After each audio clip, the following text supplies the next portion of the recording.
Watching a sunrise can be quite inspiring, and I've been inspired. We are going to calculate the distance to the sun using parallax, and we'll be overturning a 2,000-year-old assumption. You're in for a real treat, my friends. The heavens will be decoded, because those that seek shall find.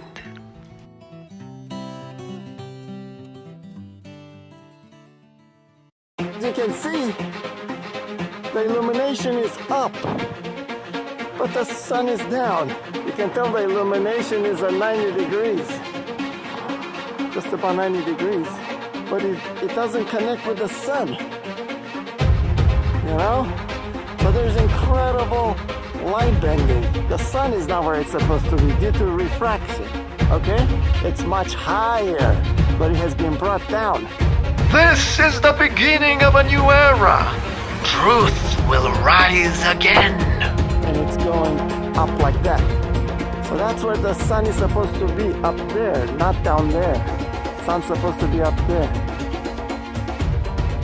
So refraction brings the sun down. It makes it look like it's going down and up. Incredible stuff, folks, I'm telling you. This is crazy stuff, man. Crazy. There's a lensing effect. By using a solar filter, I've been studying the angles between the sun and the moon for over a year now, and the results are just shocking. But before we get into that, let's dive into the parallax study, because this is very revealing.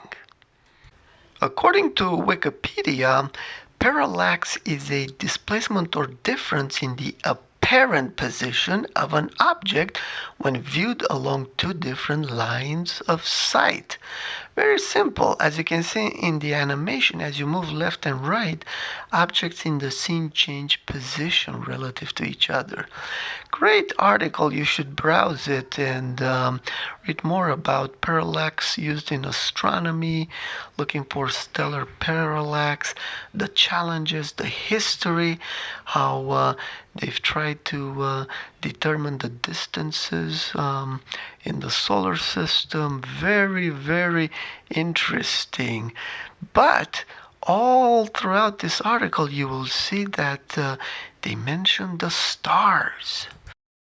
Reading the highlighted text, the moon, and to a smaller extent the terrestrial planets or asteroids seen from different viewing positions on the Earth at one given moment can appear differently placed against the background of fixed stars.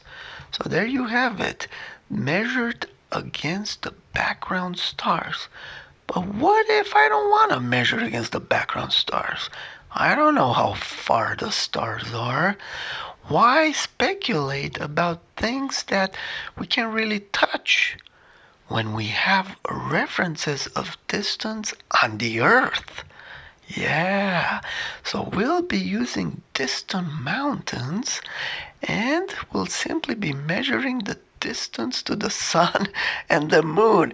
Just incredible, folks. Stay tuned for some amazing discoveries.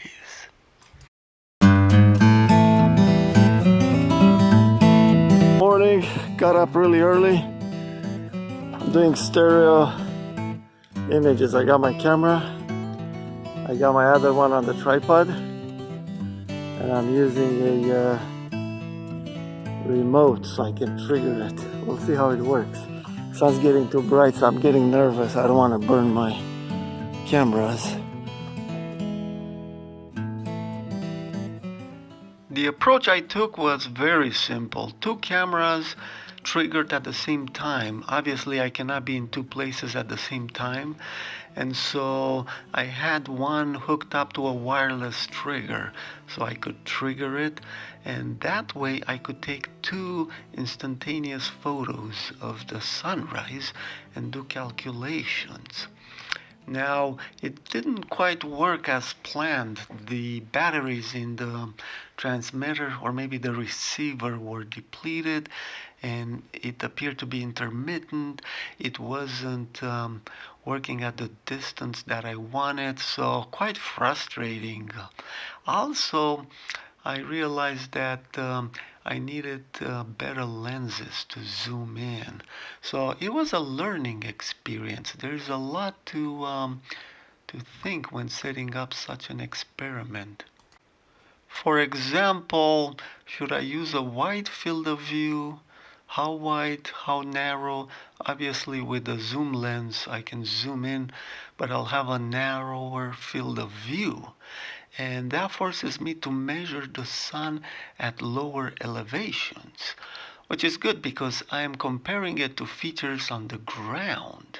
Okay? And so if we use a wider field of view and we try to measure the sun higher up, then I'm going to need a solar filter so I don't burn my camera. But then if I put a solar filter on there, I cannot see features on the ground. So, the trace space is kind of interesting. So anyway, instead of doing too much thinking, I just said, hey, I'm going to do the Elon Musk thing. Just go out there and try it and see what happens. And some breaks, go back to the drawing board. So this was a first attempt, and I learned a lot, and I realized that I need a better technique, and I thought of an ingenious way of using only one camera.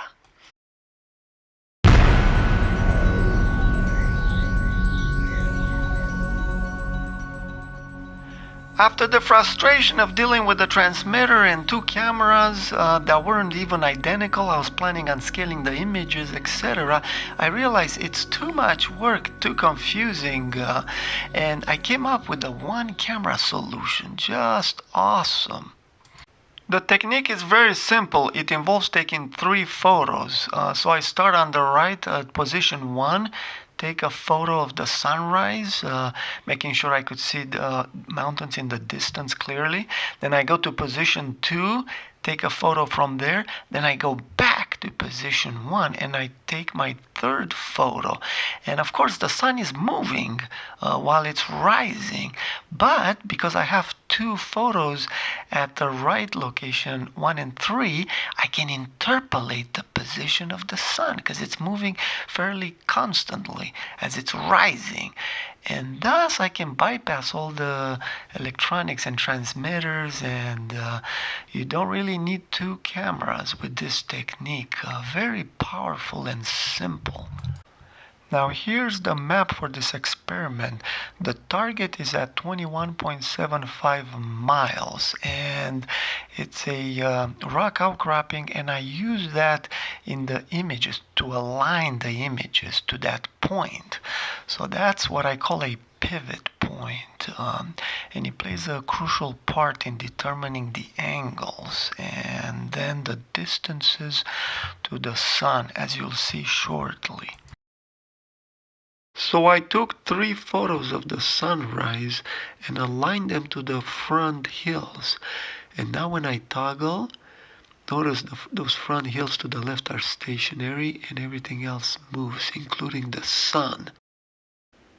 Now let's put a circle over the sun so we can do more exact calculations. So I've already done that. I'm just enabling the different objects. And so let's zoom in so you can see what's happening here. So there is the sun, and this is the first right image. Okay, and I have it centered pretty well, as you can see. Now we'll toggle visibility on the second image, and we'll get rid of the first disk and enable the second one. Look at that, almost perfect. Now we'll do the third one and toggle its circle, perfectly overlaid. Now let's zoom in and enable the 1 and 3 solar disks so we can find out where the second one should have been, since I changed location. So there's 1 and 3 enabled, and we'll look at the solar path. Okay, so I put a tangent between them, and let's zoom in a bit more. And now we can find out where the second position of the sun should have been had we stayed on the right side, but we went to the left side to take that image. Okay, so there it is. And now we're going to try to move it to the right. So let me enable it. Okay, so this is the sun position on the left, and now I'm sliding a copy to the right to figure out where the sun should have been had I taken the photo at the same time from the right side. Okay, so this technique allows us to do this calculation with only one camera. That's the beauty of it. Now here's the equations that help us determine the distance to the sun. If you're familiar with trigonometry and geometry, you should find this easy.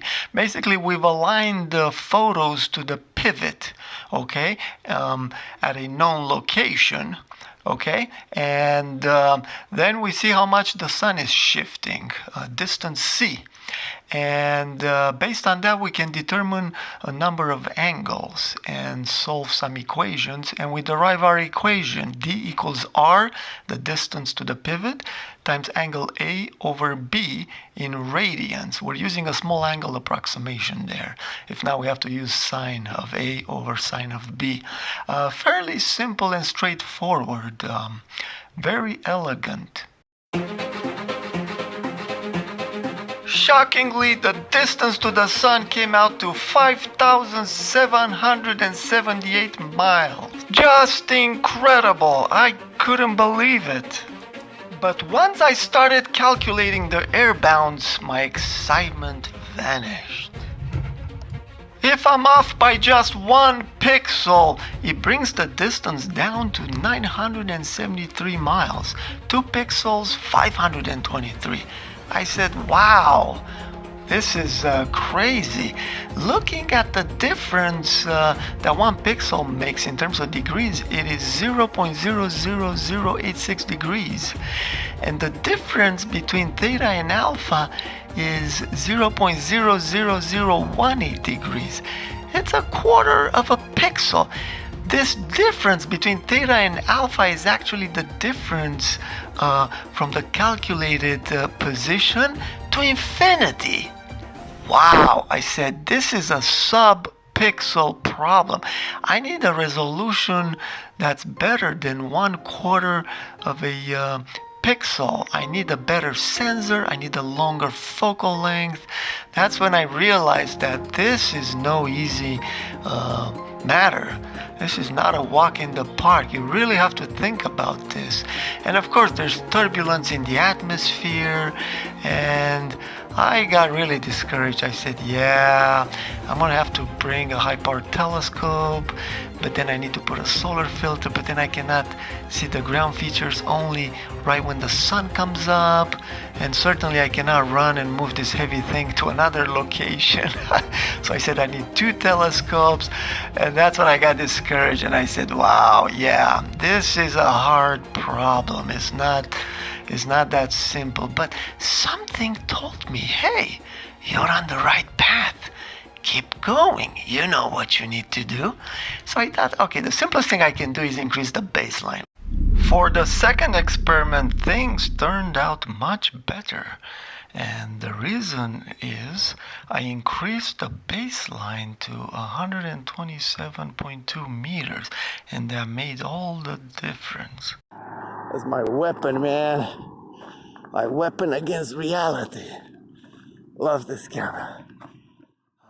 So I walked from this utility pole all the way down there to the edge of the guardrail. And I used a laser rangefinder to find the distance as well. And then I confirmed on the map 127.2 miles. So that was my baseline. Now here's the image analysis. I'm flipping between 1 and 3 and there's no ground movement, okay? Now when I flip between 1 and 2, notice the ground, how it distorts. You see that? Yeah, very interesting. So I aligned to the second peak on the right, the pointed one. And now let's enable the solar disk. Wow, look at that. The first thing I noticed was the sun looked very elliptical, and it's more elliptical when it's closer to the horizon. So this time around I took photos of the sun when it was much lower on the horizon. Now zooming in, notice that we're dealing with bigger distances now, which is good. We're improving the data and minimizing the error. To further minimize errors, as before, we used the same size circles. I created the first one, curve fit, and then I just duplicated that 4 times in Adobe Photoshop, and then translated those circles to the proper locations. So this technique minimizes the errors, reduces the errors. So the results I got were just incredible, just blew me away, unbelievable. But before we look at that, let's look at the target, just to make sure we picked the right target, because the distance to the target is somewhat critical. Yeah, see, this was the pivot point out here. This hill, rock outcropping, whatever you want to call it, but it's got like a sharp peak on top. And I'm fairly certain that's what what I picked. And of course, if one messes up on the pivot point, then the analysis is wrong. But yeah, I'm fairly certain that's what I saw. I studied this quite a bit. It's the pivot. For the distance calculation, we'll first need to extract the shift in pixels. Zooming in, I came up with about 193, give or take 1 pixel. Plugging in the results, I was stunned. 258 miles. I calculated the air bounds, assuming plus or minus 2 pixels, and the results seem reasonable. It went from 291 miles to 231, so I thought, wow, okay, this is a lot more accurate. But I also double-checked the calculations. I couldn't believe my eyes. I said, what is going on here? Did I make a mistake? Is there lensing that's dragging the image? Not moving. Because the sun is compressed, as you can see, this means that the lensing effect through the atmosphere and curved space-time is of a divergent nature, not convergent, not concave. It's not a magnifying lens. And so I thought about the shift, right? As you saw earlier, I was moving the lens back and forth, and it affects, this lensing effect screws with the technique for parallax, and we cannot get accurate results, or so I thought. Little did I know that there was an error in my calculations, but everything leads towards enlightenment eventually. Because I got smaller values, I thought, now I can calculate the distance to the sun as it's rising and approaching us. So I decided to do a lot of photos as it comes up, walk back and forth, and get a series of photos to measure and see how the sun is approaching. And on this third occasion, I finally achieved my goal.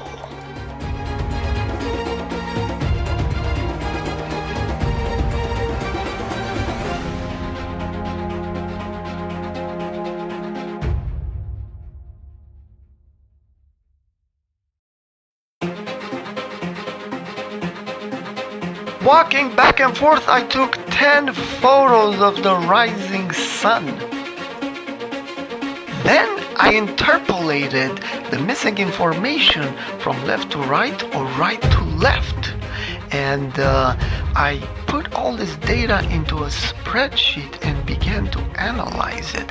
Now, towards the top, the sun gets very bright and I couldn't quite curve it exactly. So I had to change the exposure around the solar disk. Trying to improve the curve fit, I decided to put a line from the first to the last to be more accurate. And that's when I discovered something very interesting. The sun actually curves up slightly relative to a straight line, not down. Very strange. As a result, I had to interpolate between each set of solar disks. A lot more work, but I wanted to be precise because every pixel counts. In addition, a fortunate thing happened. Since the sun keeps rising farther and farther to the left, since it's after the spring equinox, a great target came into view right there, this water tank. So very conclusive. I felt very confident about all these results. And that's when I realized my mistake. I did not take into account the skew relative to east-west. This effectively shortens the baseline. It's the green arrow relative to the yellow. Bad mistake. I can't believe I didn't think about it. I was just wrapped up in the excitement. But I had the data and I kept cranking and the results were just incredible. I've thought of everything, including the horizontal difference relative to the pivot. This was foolproof and it paid off. The distance to the sun came out to about 4,000 miles, folks. Curiously, same as the radius of the Earth. What is going on? As I pondered the mystery, I double-checked my calculations, and that's when I realized how everything had conspired together for good. Unbeknownst to me, I realized that now, by just varying 1 pixel, I am barely changing the average. I was averaging all the pixels, so in effect now, I am changing everything by 0.1 of a pixel. Just incredible. So I was able to achieve that sub-pixel resolution through averaging. And in retrospect, this is a no-brainer. It's done in astrophotography with multiple photos and everything, you know. So it was good. My intention was to get the proximity of the sun, but in actuality, it worked out good. Now, the other thing that's strange over here is that yes, some values are very sensitive. We have to pay attention to, accuracy on the baseline and everything. But notice the yellow and the green highlighted pixel counts. That seems to be oscillating. From the top, notice we get 207 pixels, then 212, then 205, then 212. Then 210, then 213, then 208, then 212. So I said, it's kind of interesting. The green ones seem to be very close to 212. They average to 212. And the other ones, a little bit more chaotic, but they're much lower. And that's when I realized what was really happening. Because the sun is actually curving up slightly, as we saw before, we overestimate on one side and underestimate on the other. When I realized that, I went, wow, yeah. I mean, look at the blue ones, the first and the third, right? 205, 207, 205. They go up against the red line, which is a segment between the adjacent. But as we saw, they kind of slowly curve, right?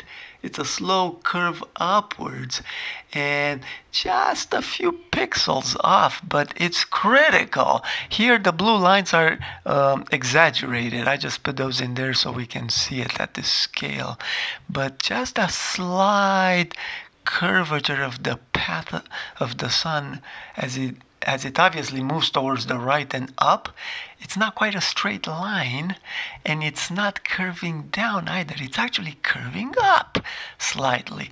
So that's what's doing. That's what's changing the numbers and why they appear to oscillate. Because as you can look at the interpolated images, the blue ones of the sun, we go right, left, right. So it's oscillating. So I thought, wow, how fortunate that I started doing this experiment, because now I can get an average. Before, I was in air.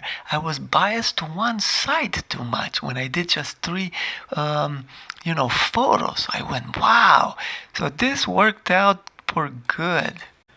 So what was the bad assumption? Well, 2,000 plus years ago, there was a fellow by the name of Eratosthenes of Cyrene. Wikipedia has something very interesting on him. Besides how you pronounce and spell his name there, it says he was a Greek polymath, a mathematician, geographer, poet, astronomer, and music theorist. He was a man of learning, becoming the chief librarian at the Library of Alexandria. Wow. Yeah, that's a prestigious thing. The Greeks was very smart, His work is comparable to what is now known as the study of geography, and he introduced some of the terminology still used today. He is best known for being the first person to calculate the circumference of the Earth, which he did by using the extensive survey results he could access in his role at the library. His calculation was remarkably accurate. He was also the first to calculate the tilt of the Earth's axis, which also proved to be to have remarkable accuracy. He created the first global projection of the world, incorporating parallels and meridians based on the available geographic knowledge of his era. Eratosthenes was the founder of scientific chronology, yada, yada, yada, yada. Look at the bottom paragraph. I thought that was funny. He was a figure of influence in many fields. According to an entry in Suda, a 10th century encyclopedia, his critics scorned him, calling him Beta, the second letter of the Greek alphabet, because he always came in second in all his endeavors. You Beta. Oh my God, that's funny. Nonetheless, his devotees nicknamed him Pentathlon, after the Olympians, who were well-rounded competitors, for he had proven himself to be knowledgeable in every area of learning. Yeah, quite an interesting fellow. Apparently he was from Cyrene, so I looked that up. I was kind of curious. Yeah, here's an old map, and I pulled a picture of the ruins from Cyrene on the Libyan coast. Yeah, it's very interesting. Apparently, that area bred a lot of smart people. Maybe they had a lot of resources, food, great weather. I don't know, maybe they ate too many dates from the date palms. And that increased their brain capacity. Who knows? But they're thinkers, Us, human beings, we like to explore and understand. We're endowed with this curiosity about our world. But let's look at his experiment. So apparently not much survived. Somebody else writes about him. So this Cleomedes, So let's read from the top. The measurement of the Earth's circumference is the most famous among the results obtained by Eratosthenes, who estimated that the meridian has a length of 250,000 stadia, with an error on the real value between 2.5% and plus 0.8%. Eratosthenes described his technique in a book entitled On the Measure of the Earth, which has not been preserved. Yeah, that's probably because the library at Alexandria burned down. Yeah, terrible. Anyway, the method being described there is quite simple. You can see in the graphic. They assume that, or he assumed that the solar rays come in parallel because the sun is really distant, and so any difference in shadows at a different location relative to where the rays fall normal to the surface or straight down is all due to curvature. And there was a place in Alexandria where, they knew that during the solstice, the sun is exactly overhead at noon, just perfectly, boom, right above. And then at a different location, you can measure the angle that the shadow is cast on the ground. So here's a better graphic I drew. So up top, Eratosthenes assumed distant sun and thus parallel light rays for all practical purposes, which implies all shadow differences are due to Earth's curvature. That is bad. That's a crazy extreme on one end. In many ways, the flat Earth and the curved Earth of the known radius are extremes. In one model, you're assigning everything to a curvature, assuming light travels in a straight line, being ignorant of curved space-time as Einstein has shown, and the effects of the atmosphere. Bad assumptions, but what do you expect? They did the best with the knowledge they had. Now we know better. We have satellites in orbit and exciting things. Make sure you guys keep watching, because I work in the space industry. I'm an engineer. I've been to all sorts of places, worked on UFOs. I have a lot of information, and you may be wondering where I'm getting all this inspiration. Just keep watching. I've been a flat earther for a long time, working in a vacuum, trying to convert some of my friends. Yes, the world is incredible, friends. So, as you can see, the other extreme is the flat earth. Okay? But is it really an extreme? Yeah, makes you wonder. Using parallax, we can calculate the true distance to the sun. And there's obvious lensing that's going on. Incredible stuff, folks. We can defeat the lensing effect with parallax, folks. You see, the lensing effect occurs in the vertical dimension, as we can see from the sun. Just seeing that ellipticity ought to make us wonder, like, hey, what's going on? But moving left to right relative to, the direction to the sun, or perpendicular to the direction to the sun, now we can defeat the lensing effect because it's acting the same at either locations. Yeah, just incredible, folks. We can get a direction to the sun, a distance to the sun, based on parallax, comparisons to features on the ground. Why look at the stars? Why assume something that you cannot touch? Okay? That's the error that people have made and continue to make in astronomy today. Yeah. Incredible world we live in, folks. In upcoming videos, I'm going to show you more. The distance to the stars, to the bolt of the heavens, the celestial dome, the moon. Incredible stuff. We're going to determine the true distance to satellites. I am loaded with information, folks. We're going to look at gravity, anti-gravity. We're going to look at anomalies, gravitational anomalies. I have so many experiments and not enough time.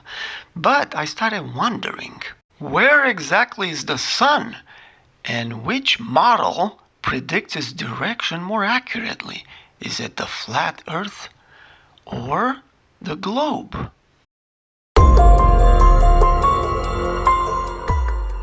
Where is the sun? I thought.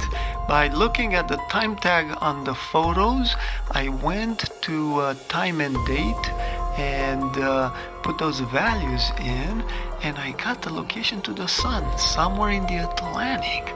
So I had to measure the distance. I was very curious. The azimuthal equidistant map is more accurate in angles, as you'll see, so the sun is somewhere around there. Using Google Earth, I approximated the distance to the spot on the ground below the sun, and to my shock, it came out very close to around 5,500 or so. Incredible! Even more incredible is the flat Earth predicts the direction to the sun correctly, whereas the globe does not. Just unbelievable, folks. The world is truly flat.